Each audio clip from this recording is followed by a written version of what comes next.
Benjamin Franklin disait « Le temps, c'est de l'argent ». Cette phrase, je l'entends depuis que je suis gamin.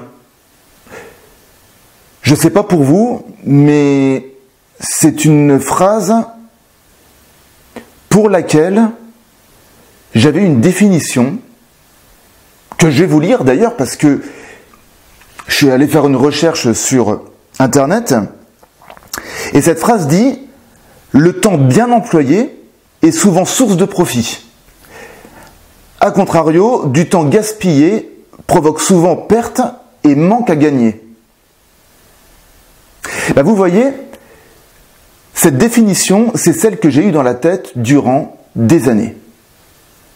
Et aujourd'hui, j'ai envie de vous donner ma nouvelle vision des choses. Je vous en parle tout de suite, juste après ça.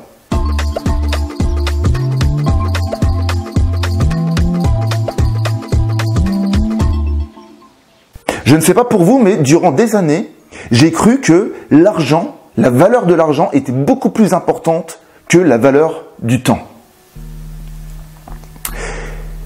Quand j'y pense, est-ce qu'on n'a pas été élevé à penser de cette manière? En étant enfant, on a vu nos parents travailler pour nous éduquer, pour pouvoir nous nourrir et pour pouvoir avoir un toit au-dessus de la tête. Un jour, nous sommes arrivés en âge de travailler, on a commencé à travailler et nous avons échangé notre temps contre de l'argent.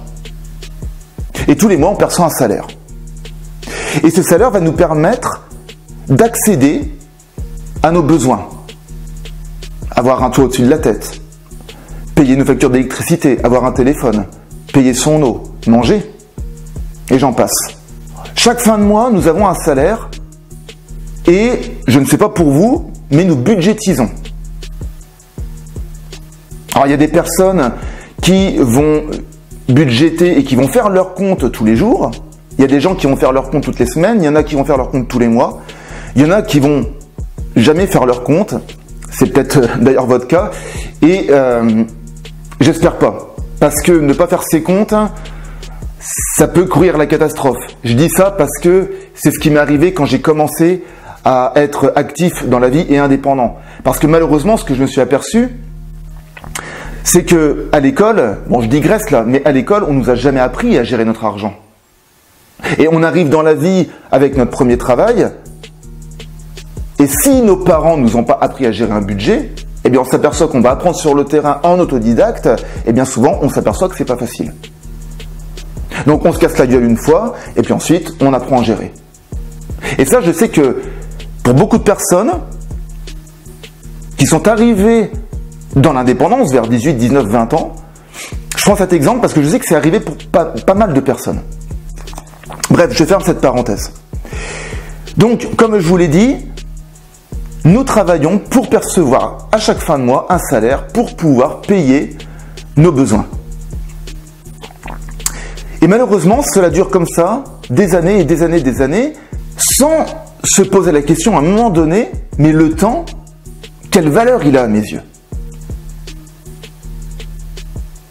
Au fond, on est pris dans une roue, on est pris dans un tourbillon où les heures passent, on va travailler et quelque part, à aucun moment, on se pose la question de se dire « est-ce que je gère mon temps ?»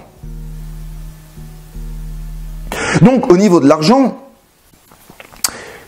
déjà pour terminer, c'est que, comme je vous l'ai dit, le risque s'il n'est pas géré, c'est que vous ne pourrez pas accéder aux choses qui sont importantes à vos yeux. Si l'argent n'est pas géré, si vous ne mettez pas un petit peu d'argent de côté, par exemple, tous les mois, vous ne pourrez pas accéder à des passions. Vous ne pourrez pas accéder à des envies, des choses que vous souhaitez acheter. Par exemple, un voyage, vous souhaitez investir dans un voyage. Eh bien, si vous ne mettez pas un peu d'argent de côté, vous ne pourrez pas accéder à ce voyage. Le risque, il est là. Et le risque, il est que, sans même parler de s'enrichir, parce que je suis pas là non plus pour faire l'apologie de l'enrichissement en mettant de l'argent de côté, c'est pas ça. Mais juste le fait de pouvoir mettre un petit peu d'argent de côté, de gérer son argent pour pouvoir faire en sorte d'accéder à des choses et puis surtout de pouvoir aussi avoir un petit peu d'argent en cas de coup dur, eh bien là, nous avons une bonne gestion de l'argent et cela nous permet justement d'être beaucoup plus zen. Donc l'avantage, c'est que si votre argent il est géré, vous serez beaucoup plus zen et en plus de ça, vous pourrez accéder à des passions, à des projets que vous avez envie au fond de vous. Eh bien la vision que j'ai au niveau que le temps c'est de l'argent, eh bien justement pour moi, aujourd'hui, le temps c'est de l'argent. Mais le temps n'est pas de l'argent, comme disait Franklin, pour pouvoir tirer des profits de ce temps que j'ai gagné. Non, c'est pas ça. Et je vais vous expliquer pourquoi. J'ai fait un calcul et je suis parti du principe que un humain vit en moyenne 80 ans. Bon, c'est une bonne moyenne, hein, vous allez me dire. 80 ans équivaut à 700 800 heures. Alors on peut se dire comme ça, c'est énorme. Ouais, c'est vrai que c'est énorme. 700 800 heures. Maintenant, partons du principe que tous les mois, et comme un salaire, vous percevez des heures pour pouvoir vivre et profiter de votre temps. Eh bien, si tous les mois, votre salaire, vous percevez 1300, 1400, 1500 euros par mois, eh bien là, j'ai une bonne nouvelle. Tous les mois, vous percevez 720 heures pour pouvoir profiter un maximum de ce que vous avez à faire et de ce qui vous passionne. Vous avez, je le répète, 720 heures par mois. Et donc, aujourd'hui, moi ce que je fais, et c'est pour ça que je vous incite à ça, c'est de voir ce temps comme de l'argent et de se dire, ok, j'ai 720 heures par mois et je vais le gérer de manière à en profiter un maximum. Et donc, comme de l'argent, eh bien, le risque, c'est que si vous ne gérez pas votre temps, on a bien souvent tendance à passer à côté de ce qui est important. Important pour nous. Imaginons que vous ayez envie de passer du temps avec vos enfants, si vous avez des enfants. Imaginons que vous ayez envie de passer du temps pour faire des passions. Imaginons que vous ayez un projet au fond de vous, de reprendre du sport, de faire un peu de musique, d'apprendre une langue étrangère. Et bien souvent, je l'entends autour de moi, beaucoup de gens disent « je n'ai pas le temps ».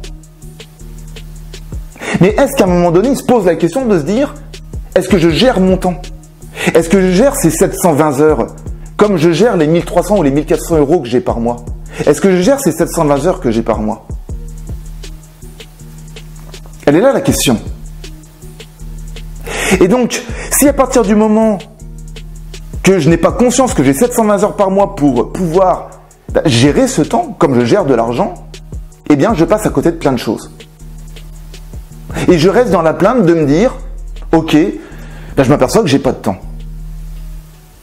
Eh bien laissez-moi vous dire que si un jour vous essayez, ne serait-ce que pendant une semaine ou 15 jours, d'analyser ce que vous faites de votre temps, je suis sûr que vous allez être surpris de voir le temps que vous perdez à faire des choses qui parfois sont inutiles.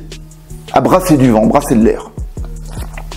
Donc le risque il est là. Le risque il est que vous pouvez passer au travers de choses qui sont importantes à vos yeux. Et peut-être que, du coup, en fait, ces choses importantes sont au fond de vous, vous dites, bon, de toute manière, j'ai pas le temps. Vous mettez le mouchoir dessus.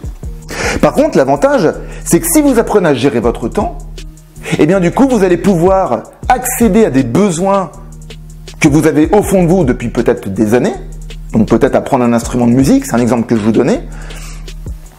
Et du coup, aussi l'autre avantage que vous allez tirer, c'est que cela va vous permettre d'être beaucoup plus zen au quotidien, parce que forcément, vous aurez plus une mainmise sur le temps et un contrôle sur le temps et sur votre temps quotidien. Et c'est ça qui est important. Pour vous donner mon exemple, au niveau du temps, eh bien comme mes comptes, je le gère tous les jours. Tous les soirs, je prends 20 minutes de mon temps pour pouvoir faire le point sur la journée et pour pouvoir construire ma journée du lendemain. Je sais précisément ce que je fais de mon temps. Je connais précisément mes priorités. À savoir que dans mes priorités, une de mes priorités, c'est ma santé, c'est mon développement personnel, ça c'est mes deux grandes priorités. Eh bien, il est important pour moi, quand je fais le point chaque jour et ensuite chaque semaine, ou là chaque semaine je fais un gros point sur la semaine, voilà, ça me prend peut-être une petite heure le dimanche, voilà, où je fais un gros point, eh bien je peux vous dire qu'il est important pour moi de me dire, ok, je m'aperçois que j'ai pris 1 heure de mon temps cette semaine, mon rendez-vous avec moi-même, comme je dis, pour pouvoir me retrouver et réfléchir sur moi-même ce que j'ai envie de faire. Ou pouvoir faire une activité qui me passionne. Donc voilà, le message il est là. C'est sûr que ça demande une rigueur, ça demande une discipline, ça on ne peut pas faire autrement. C'est comme l'argent, je vous l'ai dit, quand on gère ses comptes, eh bien ça demande une discipline de gérer ses comptes, on ne peut pas faire autrement.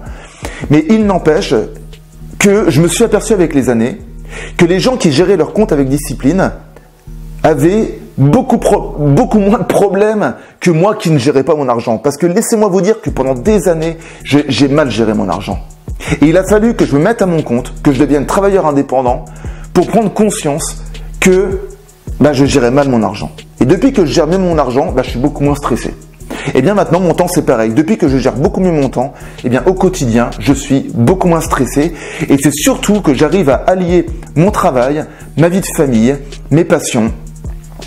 Et que du coup, je me sens accompli et je me sens beaucoup mieux que ce que je l'étais il y a quelques années en arrière. Donc voilà, le message que je vous passe aujourd'hui dans cette vidéo, c'est que prenez une semaine ou 15 jours et essayez d'analyser ce que vous faites de votre temps. Voilà, je le répète, vous avez 24 heures par jour. Essayez de regarder ce que vous utilisez durant vos 24 heures. Alors ça vous prendra une semaine à le faire, faites un point sur une semaine. Et vous allez voir comment vous utilisez votre temps et surtout vous allez voir que c'est super intéressant, vous allez en tirer un enseignement qui est vraiment riche. Donc j'ai terminé pour cette vidéo sur l'argent, le temps c'est de l'argent. Je vous ai donné ma vision, ça me fait vraiment plaisir de vous donner cette vision, de vous partager cette vision. Sachez que ces enseignements que je vous transmets, vous les retrouverez dans mon projet d'accompagnement qui s'appelle la Pyramide 2000. Si c'est la première fois que vous arrivez sur ma chaîne YouTube, sachez que je suis en train de travailler sur un projet, un gros projet d'accompagnement qui s'adresse aux porteurs de projets, à toutes ces personnes et notamment les salariés qui ne se sentent pas à leur place dans le monde de l'entreprise et qui ont un rêve profond au fond d'eux, de se dire j'ai envie de faire quelque chose de ma vie, pour l'instant je sais pas quoi, c'est des personnes qui ont besoin d'un éclaircissement et qui ont envie de comprendre le process pour pouvoir un jour se mettre à leur compte. Donc voilà ce que je suis en train de construire aujourd'hui, cela s'appelle la Pyramide 2000. Si vous souhaitez en savoir plus, je vous incite à télécharger mon livre blanc qui est dans la description de cette vidéo. C'est totalement gratuit et bien évidemment, si vous avez des questions, je me ferai un plaisir d'y répondre. En attendant de vous retrouver la semaine prochaine, je vous souhaite à tous une agréable semaine et n'oubliez jamais, toute évolution provient d'une action. Prenez soin de vous, ciao.